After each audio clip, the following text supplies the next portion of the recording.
Project, I started with a blue mica powder. I think I actually got this at Hobby Lobby, and it's a real pretty blue color. I used 8-inch molds and I sprayed them with the mold release spray, and then I mixed the mica powder in some Nic Pro resin and dumped it into each of the molds. I believe I used 4 ounces for each of them, and I just went ahead and let these set overnight. So the next day I came back and I mixed some eye candy, real sparkly mica powder, and some real chunky iridescent glitter in with the Nic Pro resin, and I mixed it in and I poured it in the bottom. And you can see the back end of that mold is kind of tipped up because I want the mica powder or the resin to stay down at the bottom and cure at the very bottom of the mold there. And so I just let this cure overnight, wiped up the excess or any mess I had made, and then let it cure overnight. So I'm just going to go through this part really fast because I ended up changing it multiple times before I decided exactly what I wanted to do. At first I wanted him looking up, and then I decided that the way I was doing it didn't look good. And then I decided maybe I should try a different glass. So I tried this white glass from Hobby Lobby. And I decided I didn't like that. And then I tried the chunky fire glass and put the scarf on. And I decided I didn't like that. And just so you guys don't feel bad if you try multiple things. I think everybody does that until they make a final decision as to how they want to do it. So I ended up knocking everything off, and then I started by having a cutout of the snowman and putting clear glue around the perimeter so that I could lay down a rhinestone chain. And so I just took the clear Elmer's glue, and it's important to use clear Elmer's glue because the resin will totally cover it up, and just go around the perimeter where you want to put the rhinestone chain. Next, I started putting the rhinestone chain around his body and around his head, and I left an opening between the head and the body so that I could lay out the scarf. Then next I put the scarf on where I'd also laid the lines, the clear Elmer's glue lines, and then I took my seed beads, the white ones, and put it for the snowman's body and the red ones for the scarf. It ended up putting some Elmer's glue on top of it because I have a tendency to bump things, and then all those teeny tiny seed beads would go flying. So you have to remember though, when you do use Elmer's glue like that, you have to let it totally dry before you can put the resin on. Next, I took something called VITRIGRAPH glass. They're long strands of glass that you can purchase on Etsy. I will link them under the description. I usually get mine from JL Glass, and I'm making the arms and the hands with them. And you just use your little nipper tool to actually cut them. At the very, very thin parts, you can actually snap it, but at the thicker parts, you need to use the nipper tool. And here I have a little piece of orange glass that I'm trying to make a nose for.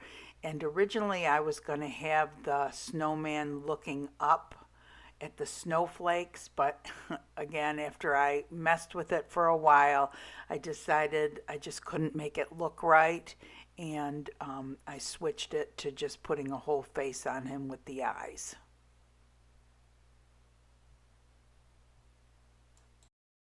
I have 2 different kinds of black glass. The black glass I use for the mouth to start with, I think it's too big. That's the stuff from Hobby Lobby, the Mosaic Accents. And then this tinier pieces of glass is actually the Ashland Decorative Filler. The black glass that I have, they had it out around Halloween. I do not believe they have it anymore. I usually try to grab up the bags because the Ashland Decorative Filler, certain colors come out at certain holidays, and once they're gone, they're gone. But before they're gone, they discount them to like 70% off sometimes if you're lucky. So keep your eyes open over the different holidays for the different colors. And then next for the buttons, I do end up using the Mosaic Accent Black Glass from Hobby Lobby. I am putting the rest of the VITRIGRAPH glass on for his other arm, and I start doing his hat, and I decide that he needs a flatter head. So I do end up taking the rhinestone chain off the top of his head, and you can see the glue has dried, and I kind of have to loosen it with that pin. And now had I not secured those seed beads down, they would be flying right now.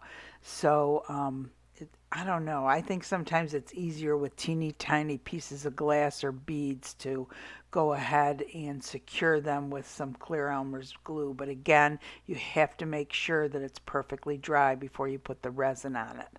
So once I have his head flat, now I go ahead and I put the glass on for his hat. But I do put Clear Elmer's glue down again as an outline so that the glass doesn't go flying all over the place.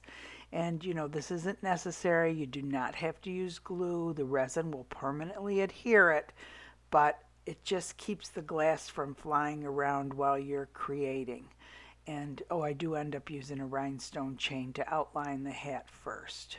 Once the hat's done, I put his face back on and I start putting some snowflakes up in the sky. These snowflakes I may have gotten on TEMU. I don't really remember. They were either TEMU or Hobby Lobby. I'm pretty sure they were from TEMU. And again, I put the face back on and I mix up my resin. The resin I'm using for this project is KS resin. I'm using KS resin because it is a doming resin. It's a coating and doming resin. And I do drizzle it over the beads first, and then I go up around on the whole project and around the sides. And if you're really careful and just push it up to the edges, you will not have a problem with it dripping off. And here I ended up taking the snowflakes off because it's easier to spread everything around without the snowflakes getting in the way. Otherwise they're going to move all over the place. I've applied resin to my projects and I've hit it with the kitchen torch to get rid of bubbles. I do come back every 15 minutes to check for placement, to make sure nothing's moved, to recheck for any kind of sediment, to check for air bubbles, and I will retorch it. You can use a heat gun or you can use a kitchen torch. I've even seen some people use those little grill lighters to get rid of bubbles. And this resin is KS resin. The best curing temperature is 75 to 80 degrees Fahrenheit. It's in your best interest to read the directions for the resin you are using because all resins are different. Hey everyone, I hope you guys enjoyed my video. So I showed you my indecisiveness. I could have left that part off and just went right to how I did it, but I wanted to show you that, you know, sometimes I have a vision of what I want to do in my head and it doesn't always work out the way you want it to. So if you guys are the same way, don't feel bad. You know, I think everybody does that. So I ended up not using glass. I ended up using seed beads instead. These are called seed beads. Pretty easy to work with. I guess they do roll around a lot, but if you have them contained like I did in the within the rhinestones, or if you put a little glue or something down first, they won't roll as much. And so that's a great alternative to glass, especially if you're trying to fill in a real teeny tiny area. And these seed beads I actually got from Hobby Lobby. Hobby Lobby puts their, you know, kind of alternates their sales. And every few weeks these will go on sale. It's $3.99 for a sleeve of them.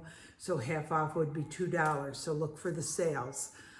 They are in varying sizes also. These happen to be some of the smallest ones.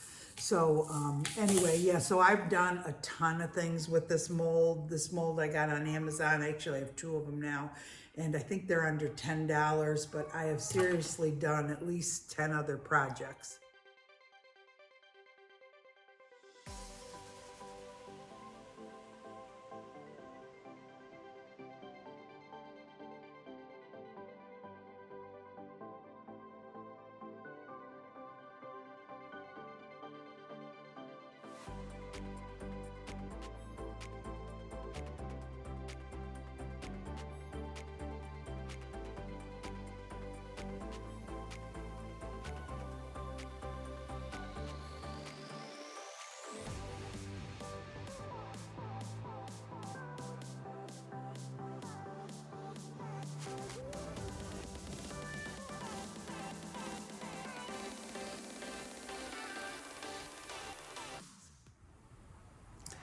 So anyway, I will link everything in the description. This on Amazon is called a 9-inch mold, even though the diameter is 10, and it fits in, I don't mean 10, even though the diameter is 8.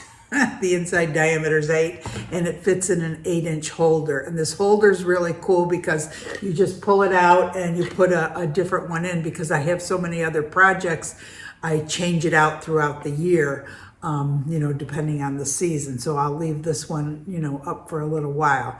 And this is cute, something to do that isn't really Christmas. If you live up north, you're going to be having snow for a while. So this would be a cute project to do after Christmas. So that's why I left it for now. Christmas is, today's Monday. Christmas is actually a week away.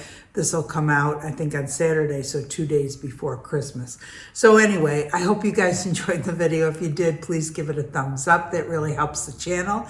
If you enjoyed the channel, go ahead and subscribe. We have the Facebook page going. A great place to share your art, a great place to ask questions. I'm learning a lot. I hope you guys are too. Come join us there if you're not a part of the group yet. And I want to wish you all a Merry Christmas and a Happy New Year. Thanks for watching.